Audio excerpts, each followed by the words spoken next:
What's up, players? Welcome to episode 88 of Ready Press Play, your weekly source for everything that's new and exciting in the world of video games. Every Friday at 6 a.m. Pacific or 9 a.m. Eastern Time, we discuss the top news of the week, notable releases on all platforms, what we're playing, big topics of the industry, and the games we love.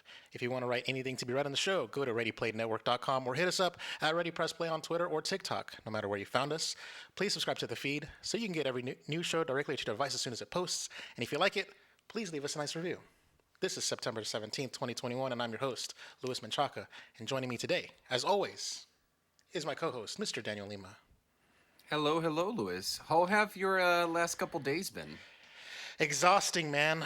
Oh my God. I had to do podcasts. I had to do reviews. I had to write. I had to produce, and yeah, it's a lot. It was a lot going on. I was busy every single day with my hobby. Like it's ridiculous. Yeah, And on top of that, I'm working like at the uh, office to add to yeah, that. yeah.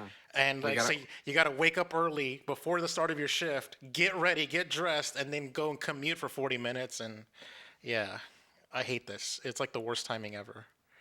Well, But at least we got a lot of things to shout out yeah, this week from yeah. you. And finally, speaking of shoutouts, I finally have decided to use my CRT TV in the background and play some Melee. I put some level 9 CPUs in the background, set it to 99 stocks. It should last like an hour and a half. So, you know, I timed it based off of how long it took during Double XP. Yes, housekeeping. I was on Double XP this week because I did the review for Deathloop, and that's one of the things like I sort of hinted at last week. Where I say like Level One is doing a review for Deathloop. I said it so as to be ambiguous as to like is it pre-release or post-release, and it was pre-release.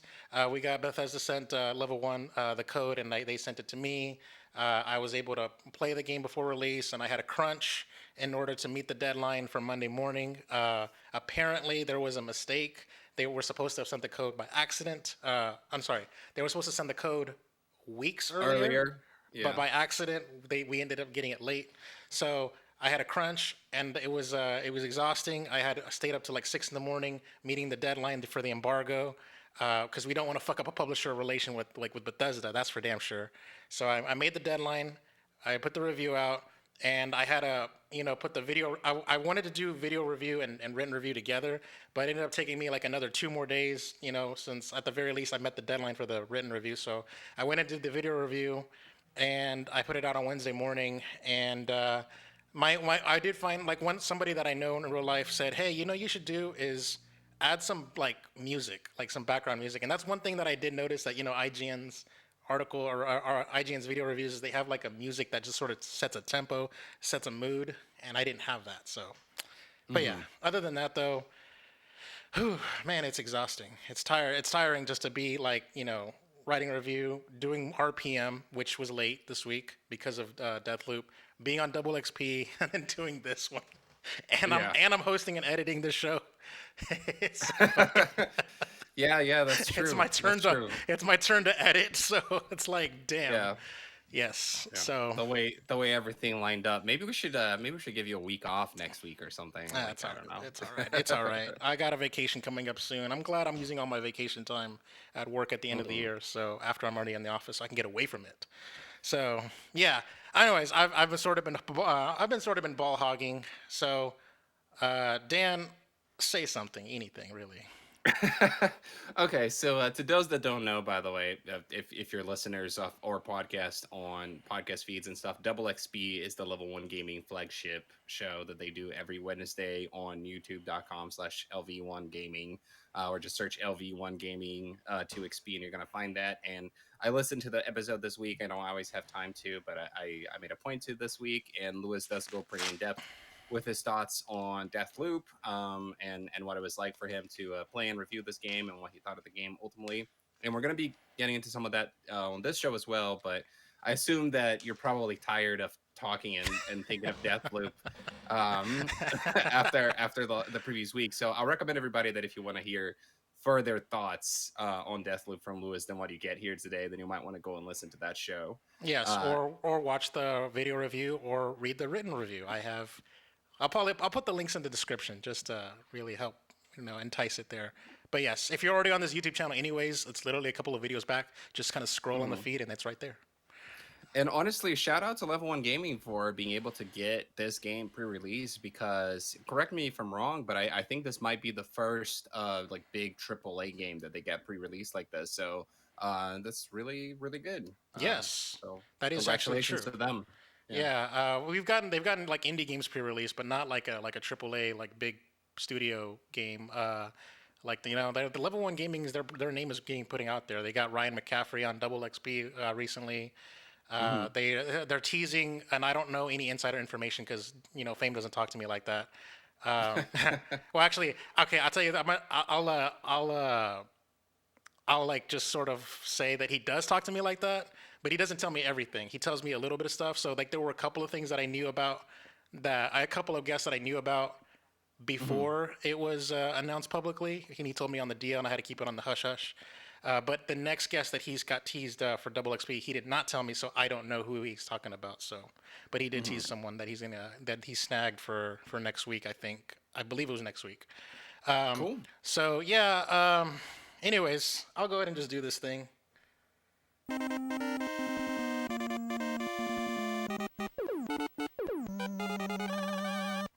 So yes, the death loop of it all. It's like the big elephant in the room. I played the game, um, and yeah, it was not ideal to crunch. I'll say that. But I just wanted to say, I guess, spoilers. I gave it a 9. And so I think it's really telling that I can give a game a 9 despite being exhausted and tired and drained and delirious. And so it's just throwing that out there. I have a quick question about that, by the way, because how many hours did you play the game for? I clocked in about 25 hours altogether. Okay, across how many days? So I ended up doing it mostly in like 2.5, basically. 2.5 days. Okay, Yeah. so what the day that you played the game the most? How many hours did you end up playing in one day? Sunday, all day, Hmm. like So does morning. that mean like 12 hours? Wake up, and keep going. So like I was like a good 18-hour run because so I woke up on Sunday morning. I started playing it, kept going, and because like that was my majority of my time because I worked because I didn't call out sick from work and I should have if I'd have Hmm. known. I was budgeting 10 hours. I was thinking it was going to be like a 10-hour game because I did not know Hmm. it was going to be like twice that. And so what ended up happening was I played a little bit on Saturday night because I was, I get off early or on Saturdays. So I was like, I Hmm. started it, and then I was like, okay, cool. And then Sunday was like gonna be like where I just sort of played the game. I was gonna beat the game and then like write the review and and submit it like Sunday night, and then like Hmm. do the video review and just get it all like kind of crunched out. I was thinking like I would be done by 1 or 2 in the morning, and then lo and behold, like I'm playing it like till like 2 in the morning, and then going up into like writing the review like at 3 in the morning, and then submitting it like at 6 in the morning. Just like trying to like think about my thoughts and sort of dissect and what did I just play and all that stuff. Hmm. It was just sort of tiring. But I ended up having to play the game a little bit more post writing, like before the Hmm. video, because like there were a couple of things that I wanted to capture for video Hmm. purposes, and like there was one thing I got wrong on the written review. I got the like like how like um, what's that control? You know how Hmm. Control has that feature in where you can go into the card system on the OS for the PS5 and it gives you like little Yeah. video walkthroughs. So I didn't do a good job of looking because like I pulled up the card system and I thought all I saw was my progress and like little Hmm. promotional stuff, whatever. And so I didn't actually like go into it and find that there were hints there too, and I could have helped my progress Yeah. much faster. I was gonna say, if anything, one of the benefits of you doing the video review, like you said, 2 days later, is that it allowed you to add a little bit more content to your video review than what was on the written review. So yeah, I noticed that. I noticed that he did that, Yeah. and yeah, it speaks a lot about the game that you were still able to enjoy it and give it a 9, despite the fact that you had to crunch it like that. I can't even imagine. I don't think I would be able to like. I would have an easier time spending 18 hours working, which I've never done either, than I feel like I would playing a game. For some reason, like there's a lot of people out there, like a lot of gamers that sit down and play a game and they're able to play it for hours on end. and I am not like that for some reason. Like I can only play a game for a few hours before I'm just kind of bored Yeah. and I stop enjoying it and I have to like get up and go do something else, you That know? wasn't an option for me. But yeah, like the Yeah. most I've ever done, like working an actual like shift once was like at my last job. I did like 8 a.m. to 1 a.m. once, you know. Hmm. So that was a 16-hour day. But as kind of something like that, I kind of did more than that. I was like awake. I was awake for damn near 24 hours by the time I went to sleep at 6 in the Hmm. morning on Monday morning. So like I literally got like an hour before embargo, I finally went to sleep. So I went to sleep, submitting my article, my written review, and then I wake up to everyone else's reviews. And like I wake Right. up to see what IGN gave it, and like that was the thing. Like I'm playing the game pre-release, and I don't know anybody. I don't know any media contacts, and even if I did, I'm pretty sure Hmm. they're like embargoed from talking about it, right? So I had no idea what the consensus of other critics were gonna be. I had no idea that it was going to be favorable or whatever. I think ended up IGN gave it a 10. A lot of publications gave it nines and tens, and I think Hmm. ultimately there were some sevens in there apparently, and I didn't really look at those sevens. But Metacritic ended up giving it like an 88 the last time I checked. So but it's nice to know that my opinion falls in line. Like, it would have felt weird if it was an outlier. Like, if I gave it a 9 and Yeah. everyone gave it a 6, or or vice versa. I gave it like a 5 or a 6, and everyone's giving it like nines and tens. It just doesn't feel right. It doesn't feel right to me to like to. But granted, there are critics that what's his name, that one guy that's like very Jim Sterling. No, is it Jim Sterling? No, is it? Jim Sterling is the Yeah, one that has a YouTube yeah. channel where he's really harsh about Yeah. everything. And like Yeah. how like Jim Sterling is always like an outlier when it comes to reviews, like the Breath of the Wild review kind of thing. Like it's always like Uh-huh. I don't want to be that guy. You know what I mean? So I do want to bring some facts here. So Deathloop is a console exclusive on PlayStation 5. It is Mm. not available on PlayStation 4, which somehow I didn't catch that until recently. I actually thought it was going to be on the PS4. I actually find it kind of weird that it's not. But considering that even Sony's like own first party games are, I would Yeah. think a Bethesda game of all things would also be on the And it's PS4. not exactly like taxing either. I think it could have ran on last gen just based off of what I played. That's So the thing. Like looking at it, I feel like it kind of looks like sort of like a Fallout or something. Dishonored. Yeah. Yeah, or like Dishonored. Yeah, which was on the previous consoles. But it has an 89 for the Metascore on Metacritic for the PS5 version, and an 88 for the PC version, which I didn't know this was on PC as well. Now here's the weird thing, and I wonder if this game is getting review bombed by the users because the user score on Metacritic is at a 6.0 Ugh. for PS5 and a 3.9 for Hmm. PC. So that looks like review bombing stuff for me because there's too much of a discrepancy, or maybe it could be that the game is people are experiencing glitches or progress. I don't know. I like sometimes that's the explanation for that disparage as well. But looking at the reviews here real quick, so we got a few. We don't get. It's not a bunch of tens actually. We got a few tens, a bunch of nines, some eights, and then I think the lowest one is Sevens. 60. I see seven. The lowest Yeah. I saw on Metacritic was sevens and stuff. Hmm. I didn't see any sixes, but it is what it is. But I just wanted to like I guess open the floor up to you, and as far as like what did you think of my written review? What did you think of my video review? Like obviously like production issues aside with my video, like I'm like I think this I'm might gonna be get into my that. I think this might be So my second video review. I want to say I don't know if it's my second or third, but I haven't done many of them. I've so been focusing on written reviews. So I yeah, thought you did a good job, a pretty good job in the written review. I thought you were able to get your point across, and you covered, all the different aspects of the game that Level One Gaming has you cover, as part of their review format and the everything. rubric.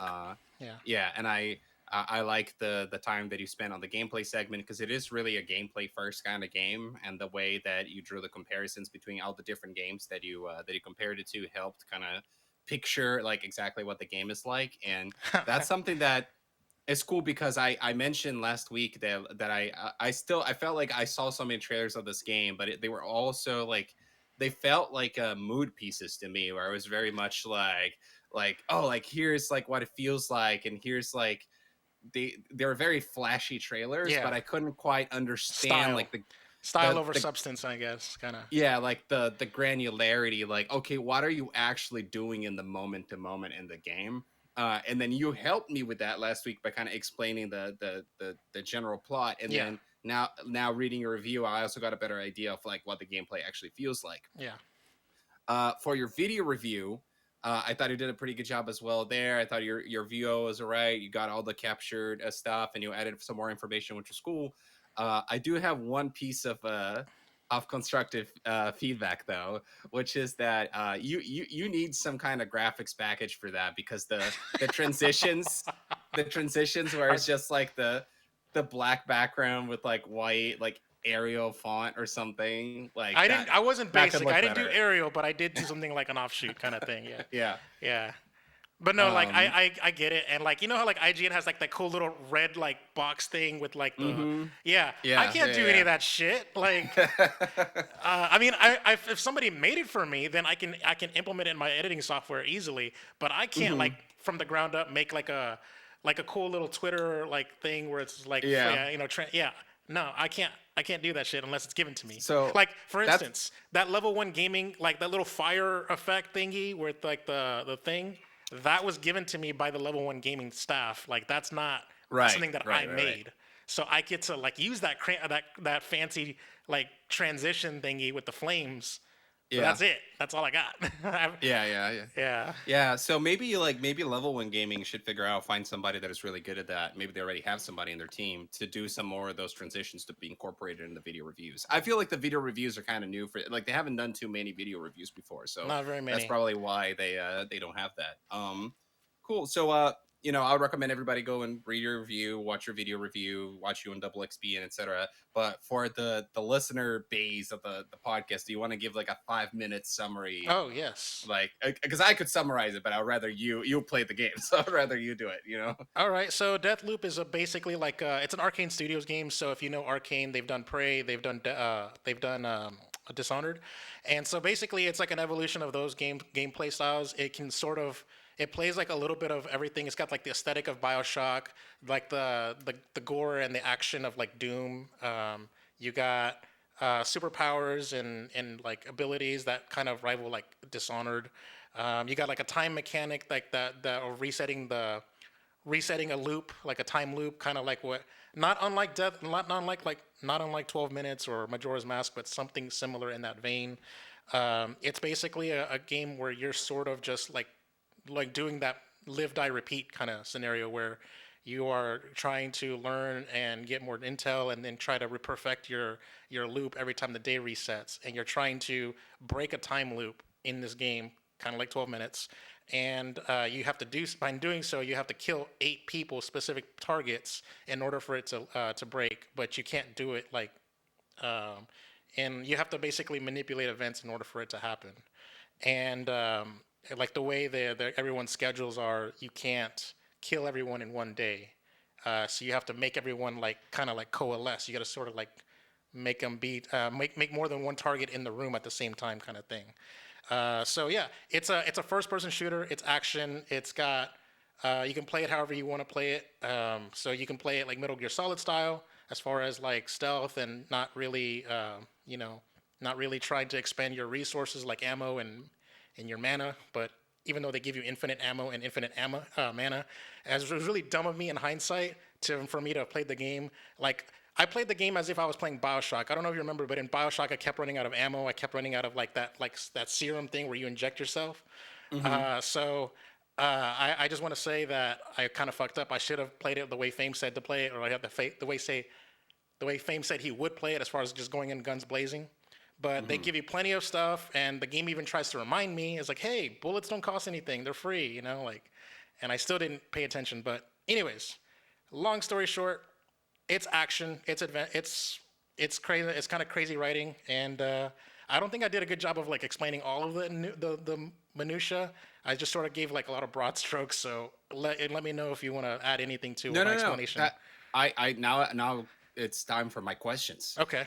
So first thing is we just recently played 12 minutes, Mm-hmm. and the way a game like that worked, it's also a time loop game. Yes. But the way a game like that worked is that theoretically, if you knew exactly what you were supposed to do, you could probably get to an ending in like 6 or 7 loops. You just kind of go straight, and really the playtime is extended. Most people take 4+ hours to beat that game, because you're just kind of constantly hitting walls and trying to figure out what to do and restarting it, or Yes. messing up and then having to try something again. And I wanted to know if this game kind of follows a similar kind of You can break. You processed. can sequence break. You mean? Like more like did you keep like did you have to keep doing runs in this game in order to figure out what to do and just like testing things out, or did it feel more like a cohesive story where you knew what you had to do next like all the time? Yeah, that one. Okay. So the game isn't like a puzzle box like 12 minutes was. It wasn't like an like with adventure Okay. games specifically. They're very obtuse in their logic a lot of times. And with Mhm. this one, since it's not that, it's more of like the game tells you and keeps the game keeps a diary for you, like Ocarina of or Majora's Mask 3D style, where it's like a diary of like everyone's schedules and everyone's like things. So the game tells you, all of the where everyone's at, how to what you can do to manipulate stuff. It literally kind of like handholds you in that way. Okay. The only time I ever like hit walls was whenever I fucked up when I don't know. Like I see the waypoint telling me to go here and I need to be here, but I don't know how to get there. Like I can't open the door. I didn't even know that there was a way to open the door, and so that's kind of on Mhm. me, kind of thing. So did something ever happen where it was like you died in the game and then suddenly you were like, no, I just spent 2 hours on this that I'm gonna have to redo all over again, like a game like Returnal or something like that? No, the game does this weird. Well, early on, yes, but no. Like the game is very forgiving. Hmm. The game doesn't like you don't just die once and then you return to the end of the loop. Or I mean, the beginning of the loop. The day doesn't just Hmm. reset. You have three deaths that you have to die three Hmm. times, and then it's permanent, and then your loop resets. So you die, you come right back to life, and you're like have you spawn with invincibility How many times did you get that permadeath? How many times did you hit that three death threshold and then have to restart a loop? once. Okay. Uh, so like a lot of times I would like chicken out, and so like I can if I'm on 0 lives. Actually, no, it's twice. Whatever. If I was not in a critical role or not in a critical place, I could just if I'm at 0 lives left and my next death is my next death, I can just like beeline it out of the area into like Hmm. my hub, my safe place, and reset it to back to three. So Hmm. it's a way of cheesing, but also later on in the game, after about 2 hours or so, you get a mechanic where you can infuse your powers and guns into yourself, so you don't lose your guns, your loadouts. You can keep it. So it used to be where you die and your loop resets, you don't have any of your guns. You lose it all. But now when you upgrade yourself, your loop restarts. You keep your guns. You got them. Hmm. So yeah. Okay. Okay. So it's Cool. not really that punishing as far as Yeah. like thing.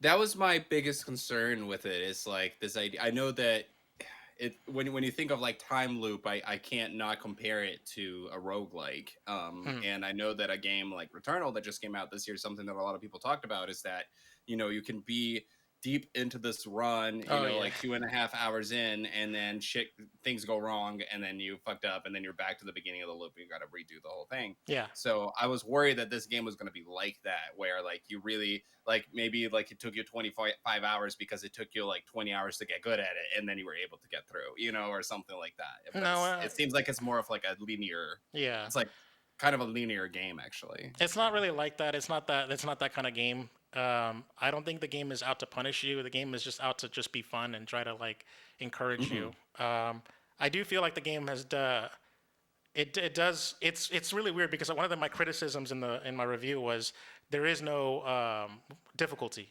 setting like at all. Hmm. It's just the game is what it is. And the beginning of the game is like the worst because you have like the worst weapons. You have no powers. You have no upgrades or like what do you call it? Like you don't have any. You have zero stat modifiers. Hmm. um, you have like you don't even have like the ability to like infuse yourself or anything like that. So it's like it's like the worst. It's like the most punishing, but also there's not you don't really have anything to lose either. But Hmm. the beginning of the game I felt was like the hardest the game is because you have little to work with and you have to kill people and stuff. But the beginning, the more you get into the game and the more you progress, the more OP you are, and you don't Hmm. have to bother yourself with being scared to die. So Hmm. yeah, Cool. yeah. Yeah. That's all I have to ask you about Deathloop for now. I think the game, like, I'm surprised that the game got as good of a reception as it did. I was actually expecting this game to be more of a 7 to 8 kind of Oh, game, and it's turning out to be yeah. more of like a A game game of of the the year year. contender. Yeah. So I feel like, every time a game becomes a game of the year contender, I I feel like I have to force myself to play it at some point, even if it's not my kind of game, just to see what it's like Well, you have and to play have it an on opinion PC on it. then, since Um, well, that's what I was gonna get to yeah. though, but that might be 10 years later. Like I did just play Shadow of the Colossus like last year or something, Yeah. and we did just play Halo recently and stuff. Yeah. So I don't know when that will be, but I feel like it's at some point, probably in the future when this game is on sale or something. That's probably when I'm gonna end up getting it because it's also not. It is not my kind of game, and I think it's not really your kind of game either. Like it feels like it's the kind of game that you would not have picked up if it wasn't for the review. Or am I wrong? Probably you're right. I mean, if Yeah. I haven't played any of the Dishonored or Prey games, so Exactly. yeah. That's my But point. It's I like, liked it. I mean, like mhm. I liked what I played. I mean, obviously I gave it favorable, but like I'm surprised to tell you the truth. Like I was thinking that that you were you said it last week that like if you get depending on what the review was, then you may just it may encourage you to sway you to buy the Yeah, game or whatever. And here I yeah, am telling you like, hey, I played the game. I'm tired, but I played the game. You know what I mean? yeah. So I will say this. When I eventually either get a new, better computer or a PS5, whichever one comes first, I'm gonna go and grab this game for it. Okay, and it's because you recommended it to You know me. But yeah, what? You know I also what? never played any of the other arcane games and stuff. Yeah. Two things. Number one, it's timed exclusive. I'm pretty sure by this time next year it'll be on Xbox, and I bet you it'll be on day one Game Pass, so you'll be able to play Hmm. it on your Xbox Series X. And two, I think September is like the worst time to release a game for Game of the Year contention. You always like have put out a game in November if you want to do a Game of the Year run. November, Hmm. so that way you have like the recency bias on your side. Um, I think September is recent enough though. Like they'll be selecting the games in November. I think this game is still going to be on people's minds. Like you just beat the game. The people that are grabbing this game now are going to be beating it over the next 1, 2, or 3 weeks. yeah, So I have a feeling this will end up in that final list, especially with so many games getting delayed out of the year. I feel like this is a good contender to be in that top 5 for the Game Awards. Uh, that's a good conversation. That was almost a good topic for next show, Lewis, because we don't have time today. But like, which game so far do we think would make it to that top 5 list of the game of the year? Because I wish It Takes Two was there, but I feel like It Takes Two is already forgotten, yeah, so I come and don't think it gone. will be. Yeah. Yeah. But I kind of don't So far, I know. got three. I've played and beat three games this year. It Takes Mhm. Two, 12 Minutes, and Deathloop. Yeah, yeah, So all three of yeah, them are in my votes, but yeah. We'll see which ones actually come through over there. But do you want me to talk about what I've been Yes, I was about playing? to kick it over to you. So Dan, you Yeah, played shit. Like actually, yeah. like for once, not for once. No, but you Mhm. actually did like work. You did played a lot of stuff. I was playing one thing really hard, and you Yeah. played a lot of stuff. I, So go I've ahead just been and jumping around. So first, like last week, I was like, I haven't played anything on my PS4 Pro in a while. So I was looking through my games. I kind of wanted to start something, and then I realized that I bought Persona 5 Royal at some point in a sale or something, and I was just in that kind of mood. I was like, I kind of want to see what this is about. So I turned it on, and long story short, I ended up only playing it for about an hour, and it's because it was late at night and I had to go to sleep and stuff, and also because I didn't particularly love it for that first hour. Now, to be fair, it is the first hour of the game, so I feel like it might be unfair to judge 100-hour long RPG based on the first hour. And you did mention that Deathloop takes a few hours to really get going. yeah. Lewis, Persona 5 Royal in the first hour, I probably played roughly 5 to 10 minutes of actual gameplay. That sounds. I was gonna say, like, that's almost a topic of the show right there. Like, does a Yeah. game deserve your time if it doesn't hit you right in the feels immediately or whatever? It was just cutscene after cutscene. Like they had these like very well done, to be fair, like anime cutscenes where I'm pretty sure they hired like an anime studio to do and stuff. And like so you're basically watching I was basically watching this anime and then you get to play a little bit of it. It was like 10 minutes of anime. Then you go and you get to play for like 2 or 3 minutes. You do some like choices, and it almost felt kind of like visual novel, like actually. Then another like 10 minutes of like anime cutscenes. Then I'm back in the game. I get to like explore a town to like, hey, go to your new house or whatever. So like I walked around town for like 5 minutes, talked to some NPCs, and I got to a house. Then suddenly cutscene, cutscene, cutscene, cutscene, cutscene again. So I'm not joking. It was an hour of majority cutscenes. I'm it's basically just the tutorial of the game. You know, they taught me some very basic mechanics of it. I did like one or two combat encounters, and then it was like cutscenes, and then a lot of like going through story dialogue. Like, I guess it's not all cutscene, but it's also just like pressing A, like going through like dialogue. So I gotta be honest, like I didn't leave that first hour being like, man, I'm so excited to play this. I just kind of left it being like, all right, this seems like the kind of game that I actually need to sit down and spend a day with to really know whether it's worth my time or not. Because I'm probably gonna have to go get through like 4 or 5 hours of this before there's really the game really starts opening up. But I don't know. Hmm. So yeah, I'm excited to see where that goes. I'll see if I have time to keep playing it. Where did you Um, play it? PS4 or PC? Or wait, is it PS4 even? Pro. Oh, Yeah. is it even I don't on? even Is it think even it on? is on. Is it on I PC? don't I don't even know. know. I don't know. Yeah. I was assuming that it is, but whatever.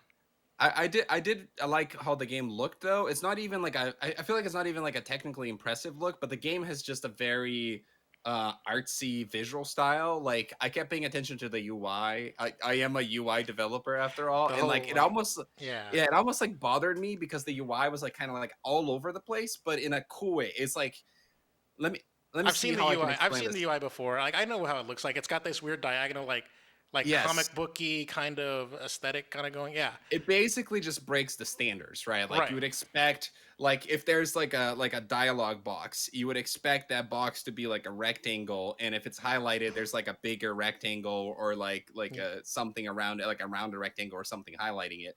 In this game, the rectangle is like all skewed and stuff, and then the thing that's highlighting it is like a circle or whatever. Like it's all over the place. It's like it has this very unique, iconic look that breaks the conventions of regular UI design, but it just kind of works. So like it was just very fascinating for me to pay attention to that and be like, damn, they did something really interesting here.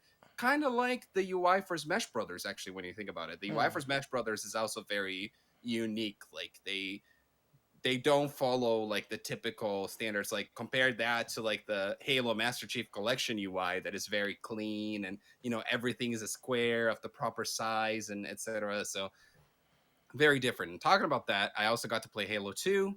I actually started playing this about 2 weeks ago. I played like 4 or 5 missions of the campaign. Oh, so you're about halfway And done. yeah, I think so. Yeah, Hmm. I think this one has like more missions than Halo 1. Okay. And the first few missions at least were relatively quick too. So I don't know, but the game's pretty good. Just more of Halo, better. It is beautiful on the anniversary edition. I am really impressed with the visuals of the game. The cinematics look incredible. I still don't quite understand the story. I feel like I'm gonna have to watch another like explained video about the story after I'm done with this one, just like we did for the first one. I feel like this game, it feels like it throws you like I feel like this game almost feels like it throws you in the middle of a book. Like it's like Hmm. you open a book in the middle of it, and then you gotta figure out everything that's going on based on Felt the context of the conversations and felt the etc. same way about Halo One. Yeah. So. Yeah. So that's just kind of more of the same in a lot of ways with that. I am liking it better though. One of the main reasons why I'm liking it better is that the levels feel more unique and it feels like there's less repetition. Like one of our main criticisms of playing Halo 1 together was that we kept going through a lot of the same rooms over Hmm. and over. There was a lot of like reused assets, Assets. Yeah. reused levels, uh, and this game I haven't felt that way yet. Like the missions that I did, it felt like I was just constantly progressing, going through new locations. So yeah, it's just bigger, better Halo. And I'm enjoying playing it so far. Planning to have that finished maybe by the end of the month, if I Oh, can. Yeah, damn. Damn. I yeah. So gotta. that So you put me on notice right now. yeah. So we can catch up to Halo Infinite in December or whenever it does actually end up coming out. All right. Cool. And what about some Wii Sports? It's not some Wii Sports actually. I wrote some Wii games on our doc because here's another thing that happened since last week. Over the weekend, I think it was on Sunday, that Leah and I had some free time. And we're trying to figure out what to do. Like, we don't really want to watch anything right now. And then I was looking through my pile of games that I started just kind of buying games to collect them over the last year. and I ended up like honestly, there's probably like 100 games that I bought and never played at this point, like physical games, like never even inserted into a console. So I Damn. was like, you know what? I kind of want to start doing that.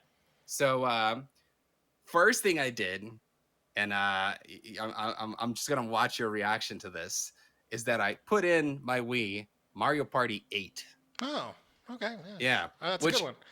here's the thing. I think it might have been the My, last good one. really, I thought people didn't like that one. I thought So okay, it was with between that one or nine. I forgot which one was the good one, but I yeah, vaguely yeah, yeah. I played I played Mario Party 8 back in the day, and I don't remember disliking it.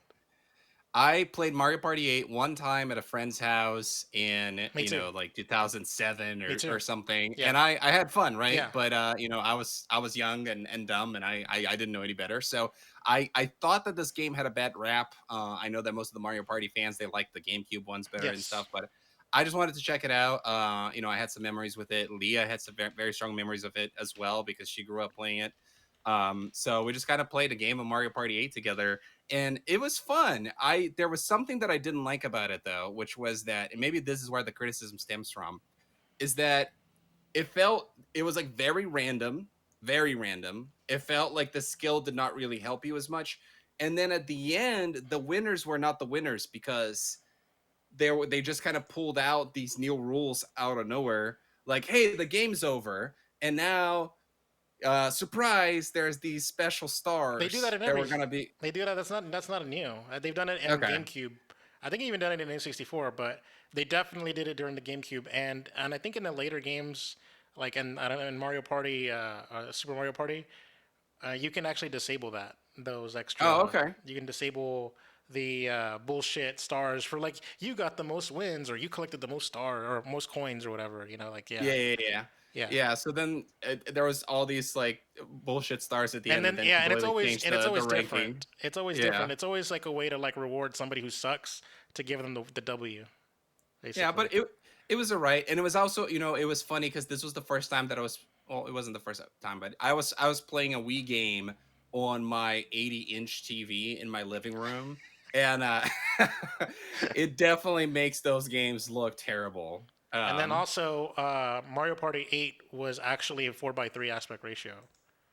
Yes, It's not which a I 16 by that 9. that was so weird because I was kind of the game started and I was like second guessing myself. I was like, wait, was the Wii just generally 4:3 or is it just this game? Because that's just so weird that you would have just this random game be 4:3. I think it was because it was one of the earlier Wii games in the life cycle. It came out in like May of '07, and so like the back then at the time like 4:3 was a bit of the standard, like CRT TVs and Yeah. flat screens didn't like Nintendo was late to flat screens. Let's just be real here. But like it's after a certain amount of time, like your Mario Galaxy, your Super Mario Wii, Smash Brothers Brawl offers both 4:3 and 16:9 modes. But like that was Mario Party 9 was the first 16:9 Mario Hmm. Party, basically. Cool. Yeah.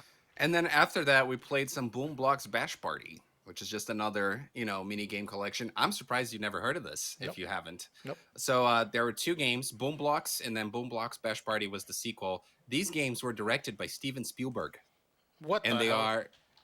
they are mini game collections on the Wii that involved basically using the Wii remote to throw things at the screen. Oh, that's Um, dangerous. Yep, yep, it is. So you can play a lot of like different types of mini games with it. A lot of them involve just like destroying a pile of things. Some of them are more like you're like shooting targets on screen or something along those lines with the Wii remote. But the one that we ended up having the most fun with is that there was a Jenga mini game where we got to pull blocks out and then try to not let like this turret fall. And there was like this color mechanic with it where like you had a random color that it was like, oh, you got to pull green now. So you got to find a green block and pull one out and stuff. And having to do that with the Wii remote is just one of those gameplay experiences that really only works with the Wii Hmm, in the way that they did it. So interesting. it was actually pretty enjoyable and fun to play that as well. So yeah. Okay, that's a game we should play together at some point, Lewis, which is probably never going to happen, but who knows? Just bring it, I guess. I don't know. You know what? We figured out the emulation situation for the Wii between us. Remember? That's true. That's true. We I forgot can about that. we can just yeah. But anyways, it'll probably be worse with lag. I mean, our internet is. I mean, our internet connection is already trash as is. You are pixelated right now. By the way, I don't know if you know this, but if you ever watch like the video podcast, I know you like to listen to the audio version. Um, your resolution goes to like 144p to 1080p and like this dynamic resolution thing where sometimes you're clear in HD and sometimes you're pixelated as fuck. So No. I've seen it a few times, yeah. yeah, It's unfortunate, but it is what it is. yeah. But yeah, Lewis, so I've been playing a lot of shit. I don't want to hold the podcast for too much longer. I can bring more thoughts on these things in the future if I continue to play them or whatever. But Okay. yeah. All right, we'll go ahead and kick things off with our topics of discussion.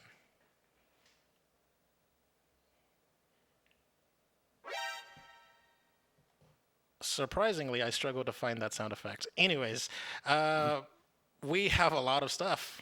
It's like a busy ass week. Let's Yeah. start off with the God of War Ragnarok. Exhausted God of War director reveals he's not returning for Ragnarok. Series veteran Eric Williams will take over the directing role for the sequel. Now, if you would have watched the post show last week, Dan, you would have known this. The The post show. What are you the talking about? the PlayStation showcase. Oh, really? This Okay. was this was revealed at the PlayStation showcase whenever there was like, remember I told you about like the interviews where they were very like forced and they were Yes, like, yes, yes, yes. yeah, I told you about Okay, that. I missed that. I missed that. This is big news to me. It's not Cory Barlog anymore. So God of War 2018 director Cory Barlog has revealed that he will not be returning to direct PlayStation 5 sequel God of War Ragnarok. Instead, the series veteran Eric Williams will direct the new game. Williams joined Santa Monica back in '04 and has worked on every God of War game as a designer, specifically focused on combat. In the post show following the live stream on Thursday's PlayStation Showcase, Dan, Barlog and Williams said that the changing directors was usually a tradition at Santa Monica and that the switch would bring a fresh perspective to Ragnarok. Williams explained, "It's always been a tradition here at Santa Monica to change directors across the game. We've had we've had really good success with that. Corey is the only repeat director, and rightfully so. So he's so good. He's damn good at what he does."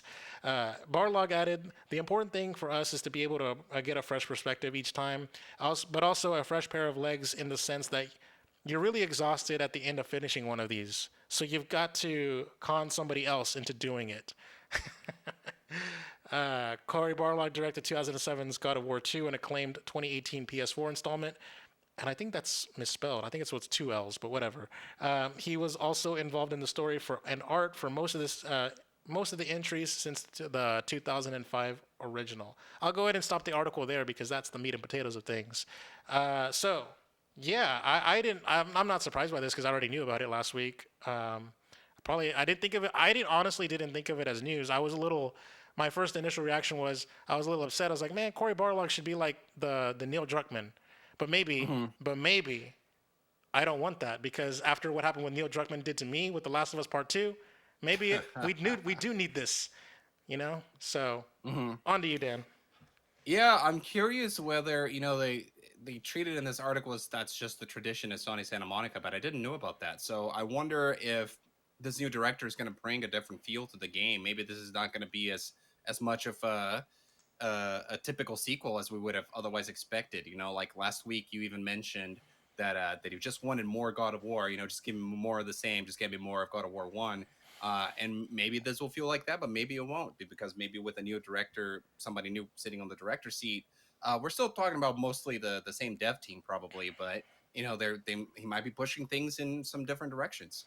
So I think that's very interesting. But to me, the biggest part of the story actually is I now wonder what is Cory Barlog up to, because he does tease as well that he's working on something else. So like, is he directing another game that Sony Santa Monica Studio is working on? At some point in the past, the studio was split in two teams. What? Uh, Oh, yeah, did not because know they that. were. If you watch the God of War documentary, the documentary about the latest game, you would know, because they were split and they were working on a new IP. I think it was like a space, like sci-fi new IP, while the other team was working on God of War, and they ended up canceling the new IP and just converging the studio to just finish God of War Hmm. instead. So I wonder if they split again now, and that maybe Barlog was able to, with the reception that God of War got, maybe Barlog was given enough um, leeway and enough. I don't know what the word is called, like Resources, maybe. I don't know. resources to maybe lead some new project again, some new IP. So maybe we'll see Ragnarok next year, and maybe Santa Monica will have something new to tease after that. You know what's kind of interesting is that like Naughty Dog used to be two teams too. Whenever they did Uncharted 3 and Last of Us, and now I'm thinking to myself, they've had to remerge back into one team again, and I'm thinking to myself, is it maybe having two teams on one studio is actually not sustainable because it seems like it's very hard to do. I don't know. Just It depends. I wonder if Sony is gonna push more for this actually moving forward, because they seem to be wanting to invest more in less Insomniac. studios.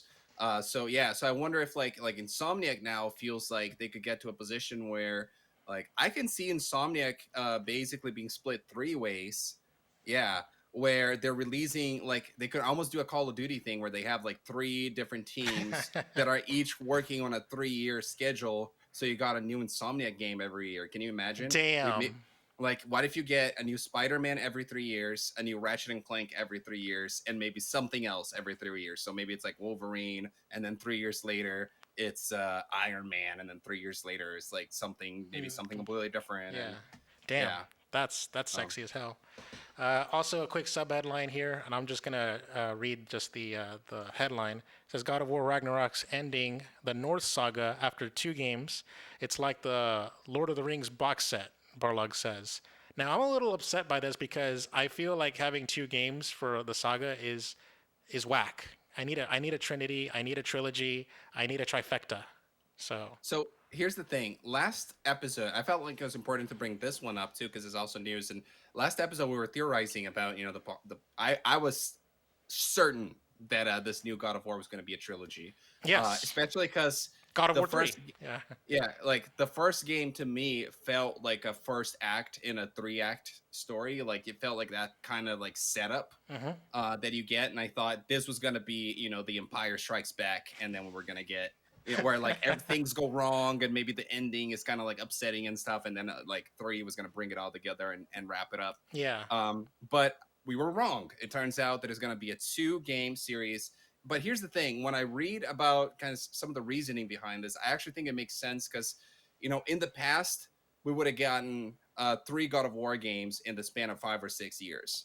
Now you get one God of War game in that time frame, and it's gonna take a total of like 10 years from like when they started, God of War 1 to like when they're done with God of War Ragnarok. That will be like a 10 year span almost. So Corey Barlog was basically saying he doesn't want this trilogy, this story, this narrative to span 15 years.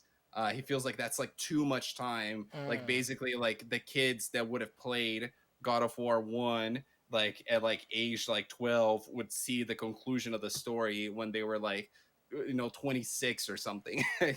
And I kind of see why, like, now that games take so much longer to make, why maybe you would want to move away from an old school trilogy format to maybe more like standalone-ish stuff, or like part one, part two instead.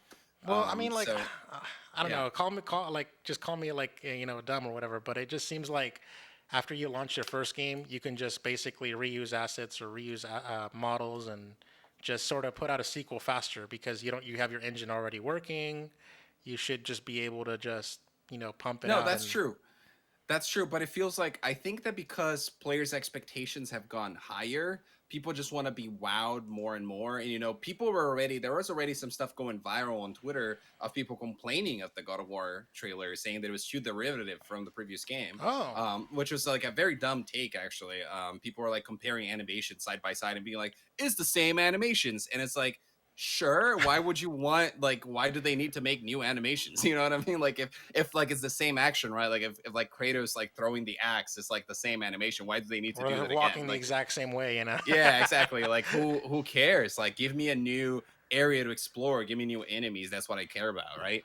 In real But yeah, I talk, I don't mean, know. the real talk, the PS5 update for God of War 2018 almost kind of like does it for me. Like y'all, you don't need to do Yeah, more beyond that. You know what I mean? Like you don't need to make right, right. exclusive PS5 features or anything like that. So Yeah. I kind of agree with you though. Like I wish that we would get more like smaller sequels that did not reinvent the wheel to things, right? Like give me God of War Ragnarok without like reinventing the wheel, like make it like 10 hours or whatever, and then give me another one 2 years later that's also 10 hours and it's a continuation of the same thing. Like I'm cool with that too. Did the games Uh industry not learn about Majora's Mask's development cycle and how well it's I a know, critically right? received game?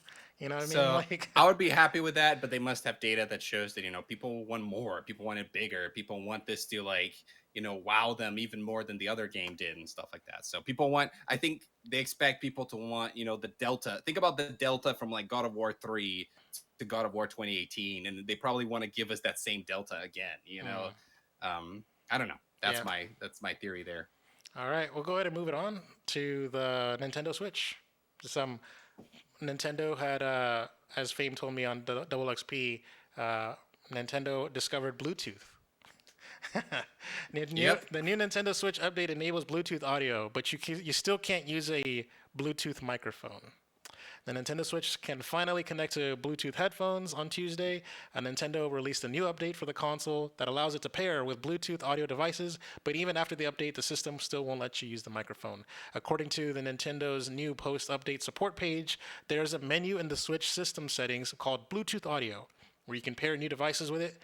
And the Switch can only be paired with one audio device at a time, and it can only use Bluetooth when two or few wireless controllers are connected to the system, which basically means one pair of Joy-Cons.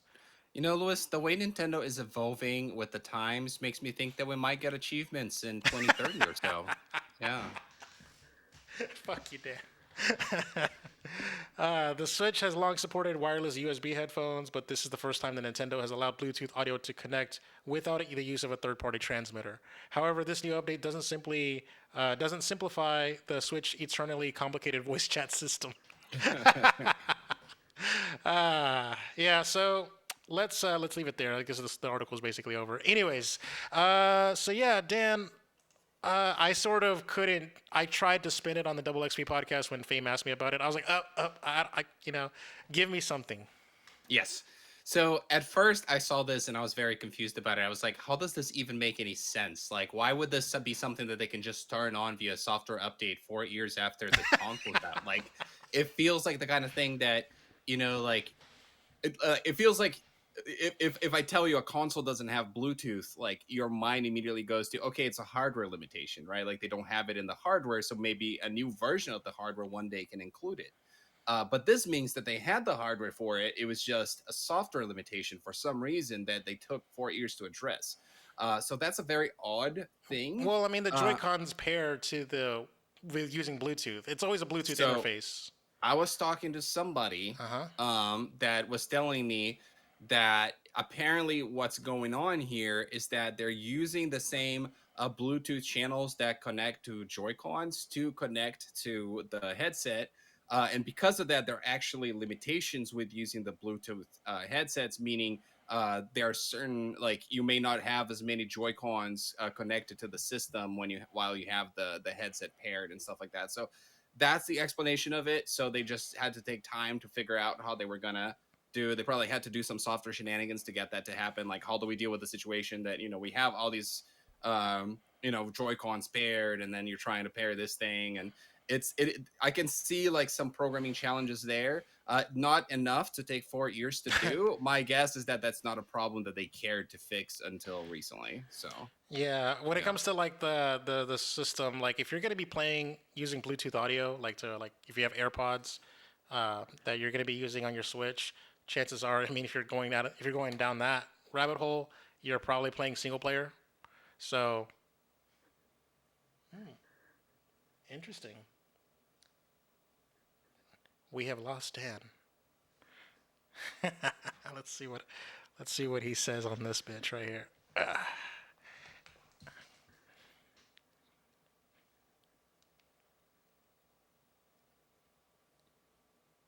And you're gone.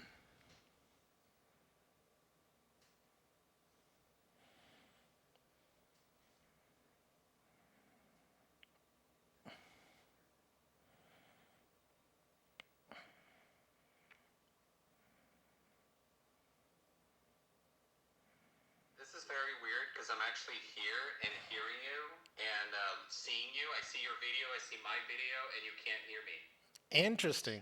All right. Well, then let me just go ahead and leave the room and come back in and see what happens. Oh, wait. Hold on. Wait a second. I see you're past the health check and everything. Ready to record. Oh, nope. You're gone. All right. I'll leave the room too.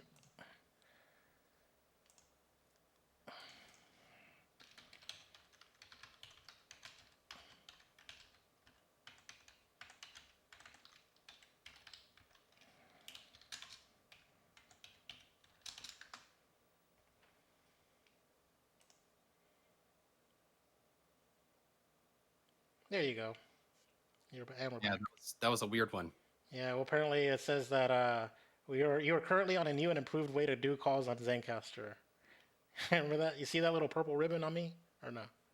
I did not. I actually, the funny thing is, I got a little error message that said connection lost or something, but I was still here. I didn't lose you for any second. Like, I could hear you, I could see your video. Like, that was very odd. Nice. Yeah, I don't have that here. Ah. All right, let's just I sent you the time code so you can Yeah. find us and cut it later. Yeah. And we can Ditto. just go from here. What was I saying? I forgot what I was saying. What's We might be able to just go to the next story. I don't know. okay? Hold on, let me think here. I'm trying to think because I was on a point here. Whatever. Oh yeah, I know what I was saying. So yeah, as I was saying before the internet decided to fuck with us, the Bluetooth audio situation, like when you're playing on a single player, anyways, you're just gonna have your headphones. You don't need to have four pro controllers connected to your Switch. You know what I mean? Yeah. So that's pretty much. I mean, it's really not that big a deal. Yeah. So it is what it is. And as far as this, is this a W or is this an L? Because it feels like an L. I know I know Well, it's a W in the classic sense, but its the optics are bad. audio listeners have no idea what you're talking about. Just throwing that out there. No, I'm talking about the Bluetooth situation for the Nintendo Switch. My bad. I Yeah. fucked up. I thought you had moved on to the next story. Yeah, I think it's a good thing. I think it's something that I wish that we had gotten early. I think a lot of people are hung up on the fact that we didn't get it early, but hey, better late than never. We got it. So I think that's pretty good. I have had this situation before where I was like, oh, I have like a Bluetooth headset with me. I want to, use it on the Switch, and then figured out that, oh shit, they don't have that. I can't do that. That's weird. So Yeah. I think the Vita supported that like back in 2013. So Uh, but anyways, yeah. If you're playing the Switch on handheld, the headphone jack is right there. Fuck you mean? I'm just kidding. Hashtag first world problems. All right, you're right, Dan. It's time to move on. So the next story is an update to the Apple Store, Apple versus Epic lawsuit, and it is finally finished. I honestly didn't think it Ish. was gonna be finished until like 2024. To tell you the truth, Yeah. the App Store must allow third-party payments. Judge tells Apple. Apple loses on a key point on the Fortnite trial. Apple must stop blocking App Store developers, from steering their users to third-party payment options. A federal judge ruled on Friday, issuing a permanent injunction in the Epic Games versus Apple lawsuit. The injunction is a significant victory for Fortnite maker Epic Games and other developers who have found that the App Store's terms, including the 30% cut of sales that Apple takes, onerous and unmerited. But Apple is also claiming victory in that it prevailed on all other counts, including against Epic's allegations that Apple's policies around in-app purchases constituted an illegal monopoly in the payment market for mobile games. So that's what it was. Okay, I didn't quite catch that in my first read through of this article. Let's see here. Under this injunction, yada yada yada, Apple cannot prohibit developers from including their apps and their metadata buttons, external links, or other calls to action that direct customers to purchasing mechanisms. The order is set to take effect in 90 days. So I'm going to skip to this article part, and I just want to read this tweet here because this tweet actually was kind of funny because it sort of kind of confused me a little bit. This was like Apple's official response to the Epic case, and it says here, today the court has affirmed that what we've known all along, the App Store is not a violation of antitrust laws, as the court recognized success is not illegal. Apple faces rigorous competition in every segment in which we do business, and we believe that customers and developers choose us because our products and services are the best in the world. We remain committed to ensuring the App Store is a safe and trusted marketplace that supports a thriving developer community and more than 2.1 million in US jobs, and where the rules apply equally to everyone. So, yeah, that's the thing that I was very surprising is like you were told that you can't, monopolize in-app purchases, and yet you're claiming a victory. But I now understand that there were multifacets to these bullet points, and they won on other bullet points. So, I guess the question that I asked you at the beginning of the show, pre-show, before we started recording, I asked you, is this who gets the win on this one? Who gets the W? My answer is gamers get the W. Ah, Because I feel like the thing that the thing here that would benefit gamers the most would be, I guess, the ability. Here's the funny thing, right? Like at the end of the day, like do gamers get the win? I'm not sure. Epic has presented this in a way that, hey, if we were only allowed to use different methods of payment and we didn't have to give Apple a 30% cut, we can give we could you pass the yeah, savings we to can you. pass along the savings, right? Yes. So they got that. They are now able to do that. So if they do follow through with it and pass along the savings to the gamers, then gamers won, right? Yes. And now the question is, did Epic win?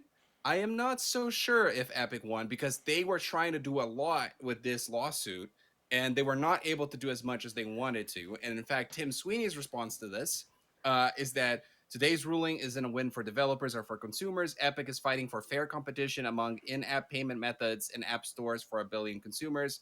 Fortnite will return to the iOS App Store when and where Epic can offer in app payment and fair competition with Apple in app payment, passing along the savings to consumers. So Oh, basically, and Tim is, also Epic had to pay millions of dollars to Apple, by the way, and some back pay in this ruling. yes, So I just kind yes, of yes, skipped yes. over that on the article, by the way. So I'm not gonna sit here and say that Epic won because they didn't get everything that they wanted, and they're gonna have to pay to Apple, right? Yes. But Apple is also gonna have to give devs an option now to have alternative payment methods. The difference is that it's not gonna be like in app. It's gonna be like you're gonna click a link and then it's gonna take you to a browser or something, and then you're gonna Oh, use that to make your purchase, oh, right? don't nobody like Yeah, that. because yeah, so that's what Tim Sweeney's complaining about with his tweet. But ultimately, my conclusion here is that I feel like the core issue has been resolved. So I feel like the if the bickering continues, and it's likely to continue, I think it just highlights the fact that Epic probably had some level of second intentions with this all along too. So I don't know. And I yeah, to conclude all of this, let's leave you guys with friend of the show's words, Jason Schreier. Jason Schreier put out a tweet, and it says, "So Epic lost on just about every count, and will have to pay millions. While Apple now has to let apps use external payment processors, potentially costing them billions. Big win for everyone who was rooting for both companies to lose." And yeah. also, I'm not going to read the little picture tweets, but also to everyone that's in the comment section right now I'm assuming that there's people on the live premiere. Fuck you. I don't use dark mode.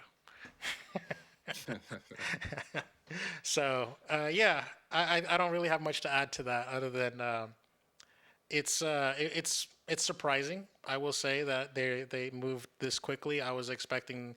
I think I in my experience, lawsuits take years, maybe damn near a decade. So it's like always a situation where it's like, oh, it's this ethereal thing. The goalpost is never going to be reached. So hmm it's nice to see that it's been reached, and it's been done within, like, what is it, a year? Was it hmm last year in 2020 when it happened? So Yeah, I'm pretty sure. yeah. So okay. Next up, the Dan, you like to cover this. uh, the what do you call it? The NPD results. So Yes. So if you're gonna give it to me, sure, I'll go with it. go The for it. NPD results for August in the US just came out. The Switch was the best-selling console in unit sales, and the PS5 was the best-selling console in dollar sales, which was the same case as last month. So that trend is continuing. It was a pretty good month. We had a growth year over year, reaching an August record of $4.4 billion. Um, and year to date, we also increased year over year, which is pretty good considering last year was kind of a record year with the Yeah, pandemic and everything. I remember that. Uh, Here is the top 20 games list on August. Number one was Madden NFL 2022, which was a new entry in the list. The number two, very interesting, Ghost of Tsushima jumped up from number 110 to number two. I was Why? wondering, Louis, Does the director's cut? yeah, is this are they putting the director's cut together with this version, or is it maybe that DLC that came out? So maybe people bought the game for the DLC or whatever. But whatever is happening right now with Ghost of Tsushima, that probably pushed them all the way up to number two, which is insane. Yeah. Um, then we got Call of Duty Black Ops Cold War, which has been on the list all the time. Humankind, new game that came out. I believe we read the blurb for this on. I think I remember adding a blurb for it because I was like, "Oh yeah, I think I've heard of this game." Hmm. And it actually is, top five in August. Right below it, we got Spider-Man Miles Morales, which jumped up from 8 to 5. Then we got Mario Kart 8, Zelda Skyward Sword, Minecraft, always hanging in there. Assassin's Creed Valhalla also had a nice jump, probably because of a new update that came out. MLB The Show 21, Super Smash Brothers Ultimate, Call of Duty Modern Warfare, Ratchet and Clank Rift Apart, Animal Crossing New Horizons, Pokemon Sword and Shield, Mortal Kombat 11, Super Mario 3D World, The Legend of Zelda Breath of the Wild, Mario Golf Super Rush, and Super Mario Party. I just So realized that GTA 5 isn't on this list. I usually like to I think between that and that's Minecraft. true. Between that and Minecraft, I always want to see that like in the top 10 like every month for like in millennia, you know? I So wonder if we're finally 8 years later experiencing some GTA 5 fatigue. Maybe we're ready for some GTA 6. my nephew wanted me to play GTA 5 with him this week, but I was busy Mhm. with Deathloop. But yeah, just it's interesting. But as far as the list goes, this seems pretty standard stuff. It's interesting that Legend of Zelda: Skyward Sword went from like number one to like number seven. That's a huge drop. Um, I'm not surprised by Madden. Well, actually, no, I take that back. I am surprised by Madden simply because I don't hear anybody ever talk about Madden. FIFA gets all of the publicity. You know what I mean? Mhm. FIFA gets all of like the hoopla and the ceremony and all that stuff. So just throwing that out there. Well, it's like football and soccer, right? Like soccer is the biggest sport of the world, Hmm. and football is the biggest sport in In the United America, States, right? So America. yeah, so like in the United States, there's probably a lot of people that play Madden versus around the world outside of the United States. There's lots of people that play FIFA. So Well, that and yeah. also like how do I put this? I like even amongst like people that I used to like when I was in college and stuff, like Hmm. people in like between classes would talk about FIFA. Like I would hear people talk about FIFA of all things, like oh man, I can't wait for FIFA to come out, or whatever, and Right. just yeah, just weird as hell. All right, next up is some filings here that we got from like the FCC, and it says confidentiality filing reveals Nintendo is planning on a new Switch controller. The FCC has been asked to keep information secret for up to 6 months. And Nintendo is planning a new Switch controller, which is likely to be revealed within the next 6 months. A confidentiality agreement has revealed. The mysterious new product, simply described as a game controller, was submitted to the FCC recently and accompanied by a number of letters requesting confidentiality on its details. The letters request that all photos of the controller, its manual, its block diagram, and its schematics be kept secret for up to 6 months until Nintendo is ready to announce it. Please be advised that the following information is to be held in confidence for 180 days from the date of the grant of equipment authorization and behalf of us, one letter reads. So The application contains technical information which we deem to be trade secrets and proprietary. If made public, this information might be used to the disadvantage of the applicant in the marketplace. The controller has a model name, HAC-043, which confirms it as a Switch peripheral, as all previous Switch hardware has been used as the HAC prefix. For example, HAC-001 is the Switch itself. HAC-022 is the Ring-Con for Ring Fit Adventure. HAC-042 is the wireless Super Nintendo controller that was released through the My Nintendo NSO library thingy for your SNES library. The only information available about for the device at the moment is that the radio test report, which tests the safety of the controller's wireless signals. This test shows that the controller was plugged into the HAC-002 Nintendo's AC adapter for testing, which implies that the controller has a USB-C port. So I'll end it there. People are speculating that it's going to be the Nintendo 64 controller and N64 NSO games, because we have NES controllers, we have Super Nintendo controllers, and now the throwback N64 controller is coming. I'm buying this. We have GameCube controllers as well. Oh yeah, that's true. You can actually plug in the game controller directly into the Switch with that Smash adapter. That is true. But yeah, so Dan, what's your bet on this? Is this an N64 controller, or is this just another weird Ring-Con? Yeah, so here are options, really, right? Like this could be a old controller coming back, such as the Nintendo 64, or this could be some kind of new pro controller, right? Like some kind of like elite pro controller of some kind. Doubt it, but okay. With some new features, right? Or the third option is that this is a peripheral that ties into a game. Nintendo has done this a lot before. There's Ring Fit Adventure, like you mentioned. In the Wii generation, we had Wii Fit with the balance board and stuff like that. So if I had to pick one, I am actually kind of leaning towards it being that. So No. I think Traitor. this is gonna be some kind of peripheral that ties into a first-party Nintendo game that is gonna get announced over the next 6 months. It could even be a sequel to Ring Fit Adventure that maybe incorporates different kinds of peripherals. Maybe it could have a balance board like Wii Fit did. So I think it's going to be something like that. No, I doubt it. I honestly am buying into an old controller. I'm thinking N64. I've seen the rumors before. I like to buy into rumors a lot, if you know me. And also, the, what do you call it? If it's not an N64, it's a throwback Game Boy controller. Like, Okay. I don't just putting it out there. Just throwing it out there. One of those two libraries is coming to NSO, and you can take that to the bank. Let's see. All right. Next up, let's see. Extra news. Extra news. Holy shit! Didn't even realize that it was already time. I thought there was more. Extra news. There are 14 items on the list with the roundup. Let's see. Oops. I accidentally put something up on screen that I wasn't supposed to. Is it porn? Yes, Tell me it's porn. It is porn.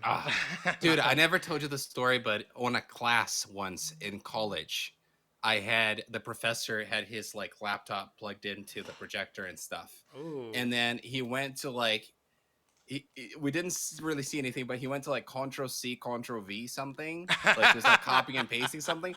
But I guess the copy didn't work. So when he pasted like a Pornhub link. Oh my god. And then like we saw it for like a second, and he like removed it. He was like, So nobody saw fast. that, and just like moved on. Oh man, that was a funny moment. Damn. Thanks for telling me that. That's Yeah. awesome. We hear stories about that all the time, by the way, happening. All right, number one. Xbox has confirmed presence at the Tokyo Game Show, but told fans not to expect new game announcements. No, they didn't. Okay. Number two, Nintendo has cut the price of the Nintendo Switch in Europe, but the same discount will not be offered in the US. Those bastards. Number three, Platinum Games has provided an update on Bayonetta 3 development as the wait continues for a public reveal, and told fans There's nothing to see here. There's nothing to worry about. They also claim to be open to bringing Wii U title Star Fox Zero to the Nintendo Switch. Don't. Just don't. Number four, Ubisoft has announced the DLC roadmap for Far Cry 6 featuring Rambo, Stranger Things, and actor Danny Trejo. Okay. Number five, Twitch is Suing. suing. Twitch is suing two users for allegedly conducting so-called hate raids on the streaming platform in violation of its terms of service. I did not realize that when I agree to the terms of service of Twitch that I can be sued. But okay. But yeah, Well, obviously, you know, I hope those guys rot in jail. By the way, to yes. be clear. Oh yeah. Of course. Like Yeah, I'm, and you I'm can be more like, sued. And by the way, you can be sued for anything. Like if I want to sue you right now because I think you're ugly, I could. Like that. fuck. Will that hold in court? That is a different question. But I can sue you. You Ah, know, it doesn't mean that it will hold in court or not. interesting. Right. It's like imagine if like I post something on Facebook and Facebook doesn't like it and like we're suing your ass. I'm like, what? Like Facebook is suing me or whatever. Like it's just weird. It's weird. You know what I mean? Yeah, So they can do it, but you would have had to have like broken a law for them to actually be for it to actually lead to something happening. yeah. You Yeah, know. yeah. I'm just saying. I know, but we talked about the Twitch situation with last week, or I think it was like the day off Twitch kind of thing. So Hmm.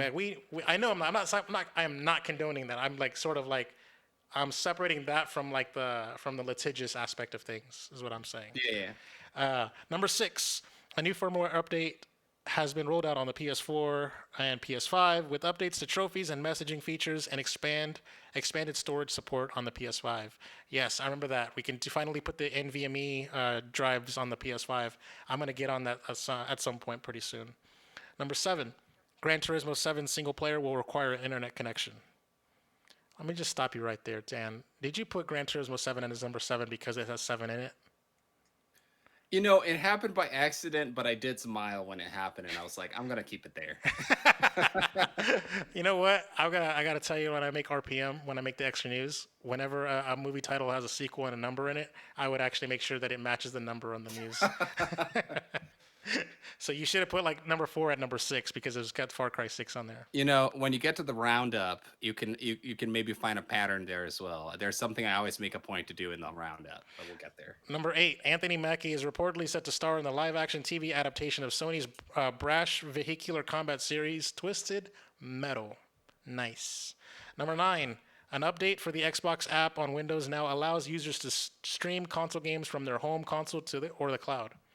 Number 10, Lego has started marking some Super Mario products as retiring soon.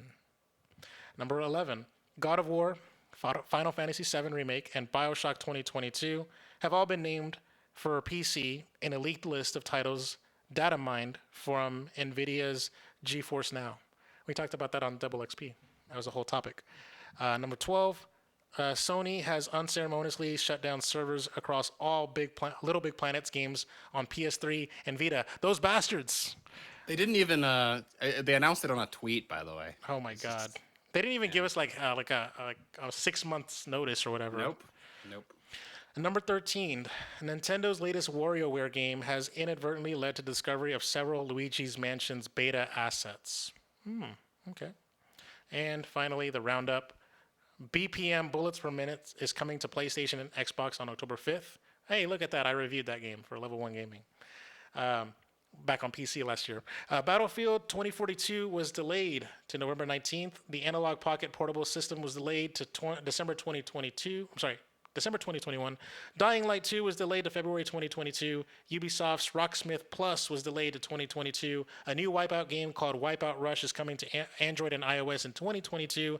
Damon X Machina 2 is confirmed to be in development. And Destroy All Humans 2 remake might have accidentally been announced by Sony. Now, I like how you in your roundup you like to like cover all of the delays and everything. Hmm. So I've been noticing that. So Yeah, the roundup is delays, game announcements, and dates, basically. okay. Um, and then I put it all together in a big paragraph. But they're all in order So like in order of When they're when the landing. game, yeah, when they're landing, basically. Um, Lewis, I was paying attention to you reading the extra news today, and I figured out your range of emotions. Hmm. Your range of emotions as you react to the stories. There's four options. It's either yay, which there weren't a lot of today, Yeah. or those bastards, Yeah. or don't, or okay.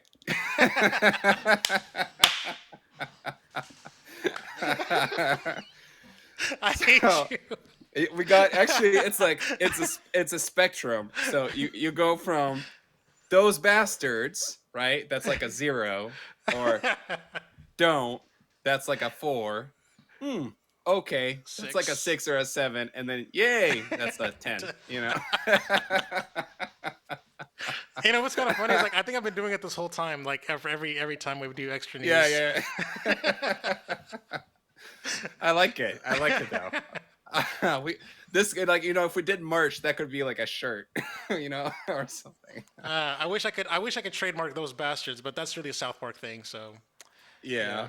Yeah. Xbox setting the expectations right. Like don't expect anything. We're gonna be there, but there's not gonna be much. You're probably just gonna see Forza Horizon again or something. I think it's just a way for them Um. just to like be on the show floor and have people play their demos. That's about it. I hmm would say. The Platinum Games story, there was some more to that. I just didn't want to make the point too long, but it seems like they said that they are ready to show Bayonetta 3, but Nintendo is the one that's making that's they're waiting on basically. Nintendo has not cleared it to be shown yet or That something. would be very Or weird. or decided to show it because Nintendo is the publisher. So like the devs are ready to show it, but the publisher Nintendo is not yet.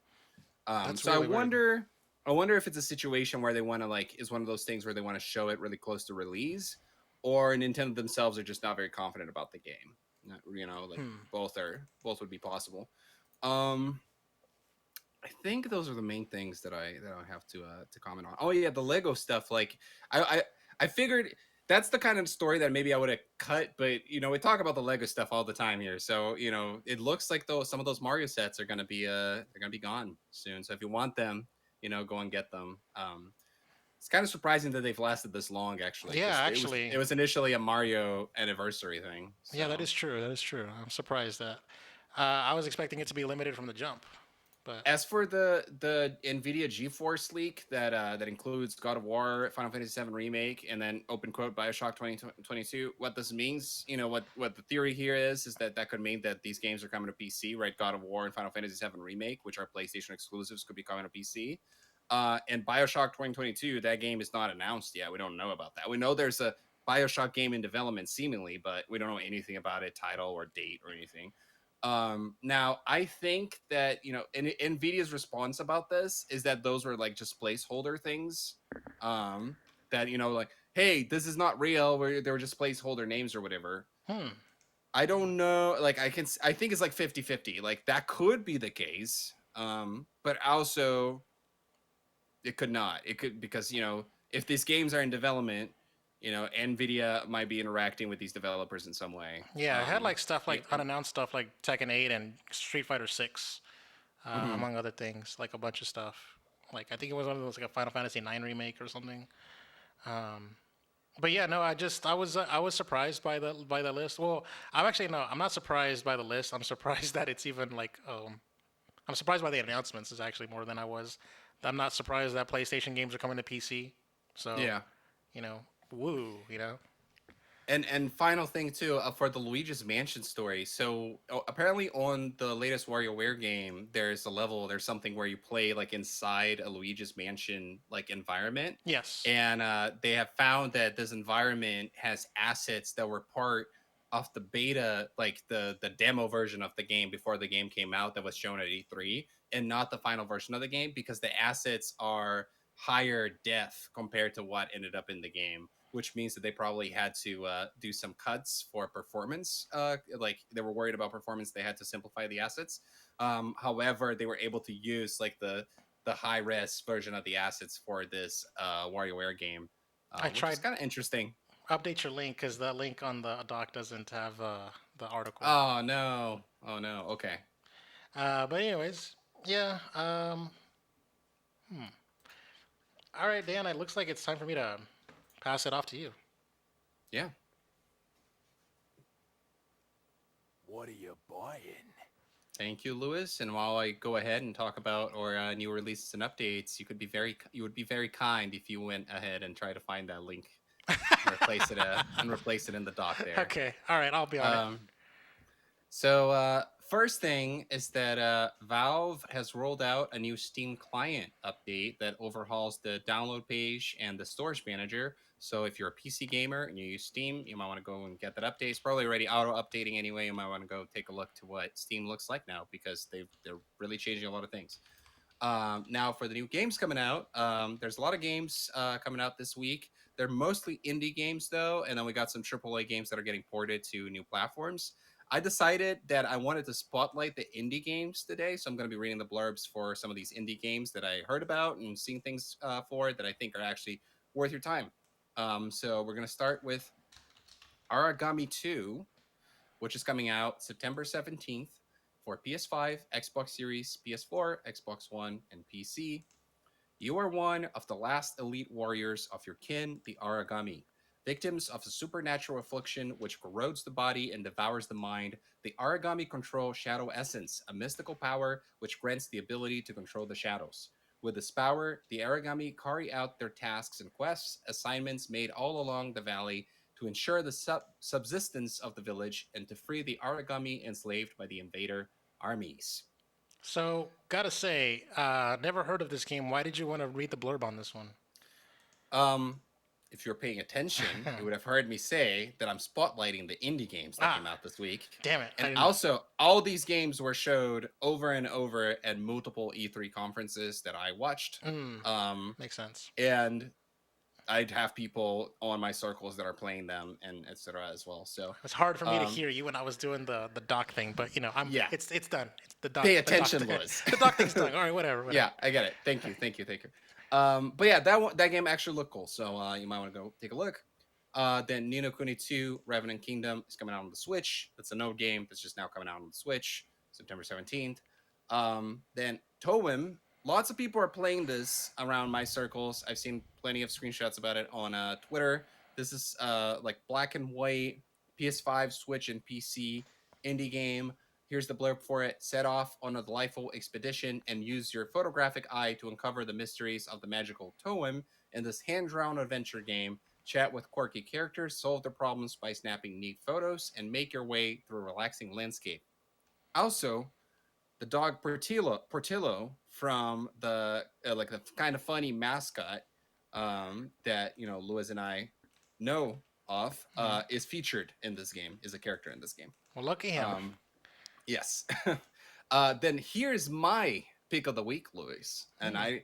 I don't know if you see much of this game, but I added a comment on the doc with the trailer for it because I wanted to pull this up and get the trailer on screen from YouTube. The game is Kenna Bridge of Spirits, coming out on PS5, PS4, and PC. So a PlayStation console exclusive on September 21st.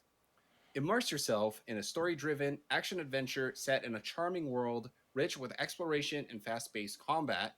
Play as Kana, a young spirit guide traveling to an abandoned village in search of the sacred mountain shrine. Find and grow a team of tiny spirits known as the Rot, who maintain balance by decomposing dead and rotting elements, enhance your companion's abilities, create new ways to manipulate the environment, and uncover the secrets of a forgotten community hidden in an overgrown forest where wandering spirits are trapped. I actually remember this trailer from like a PlayStation thing, Mm-hmm. like an E3 or whatever kind of digital stream. I remember this very clearly when it was announced last year.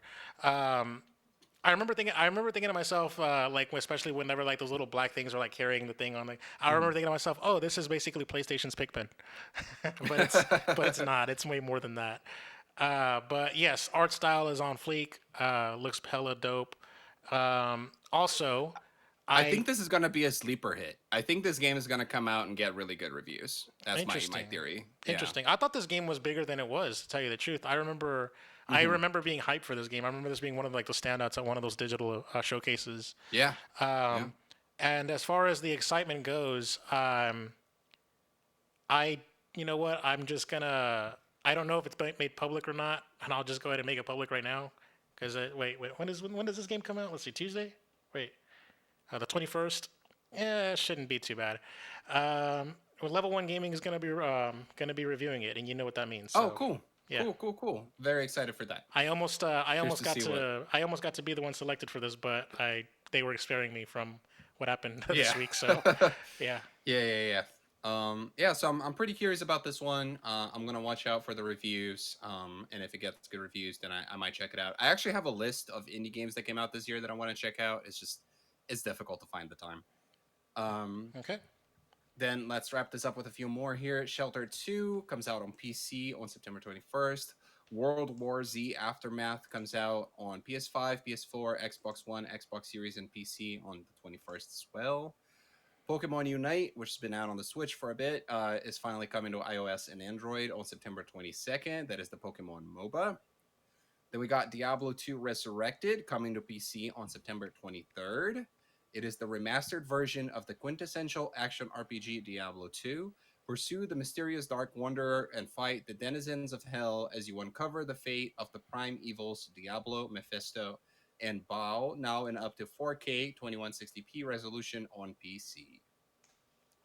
We got Ember coming out on PS4, Xbox One, Switch, and PC on September 23rd. Mech Warrior 5 Mercenaries coming out on PS5 and PS4 on September 23rd.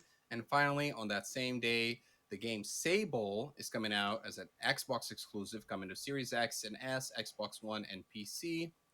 Embark on a unique and unforgettable journey and guide Sable through her gliding, a rite of passage that will take her across vast deserts and mesmerizing landscapes capped by the remains of spaceships and ancient wonders.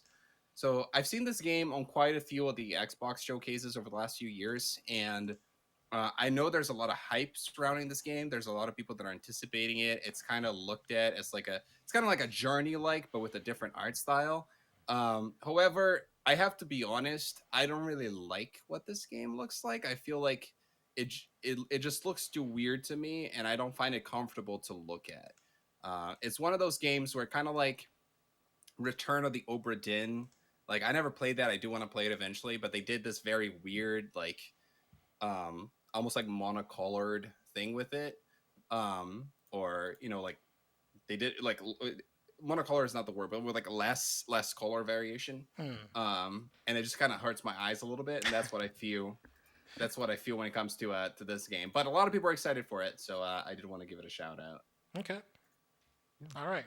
Uh, so my pick of the week is actually Kenna Bridge of Spirits because that was the one that Yep. I was the most hyped for going into it as well. So Dan and I are in agreement on that one. Um, I don't know. It's I'll tell you this right now. I guess since I revealed that Level One Gaming is reviewing it, since I'm gonna make it very abundantly clear, I am not the one reviewing it. So I wish I could be that badass, but I'm not. No, you need some rest, man. Go. You can play for fun later. Yes. All right. So we'll go ahead and I'll play you into the next one. Got a selection of good things on sale, stranger. So let's wrap up here with our deals of the week, or Broke Gamers Guide, and we always start with the free games in the Epic Store, which this week we got two of them. Those games are Speed Brawl and Tharsis. Both will be available until September 23rd. And then next week we're going to see The Escapists, which I believe that might have been a game that Level 1 Gaming reviewed before, but I believe I'm so. not so sure. Let's look at Speed Brawl here first. A 2D combat racer about moving fast and hitting hard. Maintain your momentum, build combos, and unleash powerful moves. Find your own fighting style and assemble the best team of brawlers ever seen. Then do it again faster, faster, faster. So this is kind of like Sonic the Hedgehog meets, like a brawler. I don't know why I'm blanking right now. And This looks like Brawlhalla as far as the art style goes, mm, but it does look like a platform fighter and with platforming. Yeah, I was thinking kind of like River City Girls, like Scott Pilgrim meets Sonic the Hedgehog. Hmm. Um, but yeah, and let's look at this other one too, Tharsis. It is a turn-based space strategy game with dice and cannibalism. It puts you in control of humanity's first mission to Mars, just as it's struck by a micrometeorite storm. That sounds intense. This is a very PC game. I know Lewis will not play it. Myself and other times might have played it, but I don't have time for that nowadays. In other deals here, there are some deals on the PlayStation Store right now. A lot of the same stuff that's been there before, so nothing too crazy. But we can shout out a few interesting things here. So Assassin's Creed Valhalla, $30. Then we got Don't Starve Together, just $6. Dying Light Platinum Edition is $25. I see Immortals Phoenix Rising for $24. I don't know if that's Damn, ever going to be a thing. that's a good deal. Yeah, that's a good deal. Marvel's Um, Avengers for $20 and Okami HD for 10. And yeah. also, do not buy Overcooked 1 and 2 on for $14 because it is the free game of the month on PS Plus for PS5. Good call. Good call. Um, then moving on to Nintendo, I just kind of pulled up the Nintendo Store sales page. There's some stuff from Metroid Dread that they're promoting. So you can get a pin set with your Metroid Dread purchase if you pre-order and purchase the game at GameStop. Or you can get some tech decals if you do it at Best Buy. Oh, Uh, and then we also got a THQ Nordic sale going on. So SpongeBob SquarePants Battle for Bikini Bottom Hydrated is $20. The Darksiders games are all on sale. Let's see what else is interesting I feel here. like I've heard of Legend of K, but whatever. Yeah. Mhm. The Blob 2, those are $10 each. I remember those games being kind of popular in the Wii era. Kingdoms of Amalur Re-Reckoning, $30. Destroy All Humans, the remake, $31.99. And yeah, there's some other deals down there as well if you want to dig through the Nintendo eShop. Here you go, Ni no Kuni, just 12.50. And Dragon Ball Fighters, $10. Yes, and also Little Nightmares 2, which is like an Xbox Game Pass kind of game, but it's $20 on the Switch. Mm-hmm. Now, this is kind of a fun one on Walmart. If you go in and you pre-order Halo Infinite for just the $60 that you would pre-order the game, you get not only a steelbook case with it, but you also get this Halo helmet, basically Master Chief helmet. I'm not sure how big it is. Um, it's probably not like some high value collectible because if it was, they wouldn't just be including it for free with the purchase of the game. But if you're gonna be buying Halo Infinite anyway, you want to buy it. You don't want to just play it on Game Pass like I probably will. Then you might want to get it on Walmart. It's gonna get you some extra stuff. Damn, I really don't even know what I'm gonna do because like when that I have Game Pass, I don't have no reason to buy Halo Infinite, but then I won't own every Halo game. So You're maybe you should just buy it. There's part of me that sometimes almost wants to just buy some of these Game Pass games so that I know I'll have them forever, and then also so that I can be like supporting the developers and stuff. But I know Game Pass supports them too, so I'm not that worried about that. We're gonna wrap up here with just the new additions to Game Pass coming up on the second half of September. On September 15th, we got Flynn, Son of Crimson, coming to Cloud Console and PC. Then on September 16th, we got 3 games: I Am Fish, Skatebird, and Superliminal, all coming to the 3 platforms. On September 17th, we got Origami 2, which we read earlier the blurb for. Then on September 23rd, we got Lost Words Beyond the Page. In the same day, we'll get Sable, as well as oh, Subnautica Below Zero and Tainted Grail Conquest. Tainted Grail Conquest is coming only to PC. All the other titles that I read so far are coming to Cloud Console and PC. Then Lemnis Gate is coming to console and PC on September 28th. Astria Ascending is coming to Cloud Console and PC on September 30th. Unsighted is coming to console and PC on September 30th. And Phoenix Point is coming to console on October 1st. Those are joining recently added Xbox Game Pass games such as Final Fantasy XIII, Nuclear Throne, The Artful Escape, and Surgeon Simulator 2. So yeah, nothing super noteworthy here. Just a bunch of smaller indie games yeah. joining Game Pass for the Also, rest of the month. also those bastards, Night in the Woods is leaving Game Pass Hmm. on Cloud Console and PC. Here's the list that's leaving: Night in the Woods, like Louis just said, Iconfell, Drake and Hollow, Kathy Rain, and Warhammer Vermintide 2. Yeah, that's it for our Broke Gamers Guide today, Louis. And I Uh, pass the show back to you. All right, let's do it.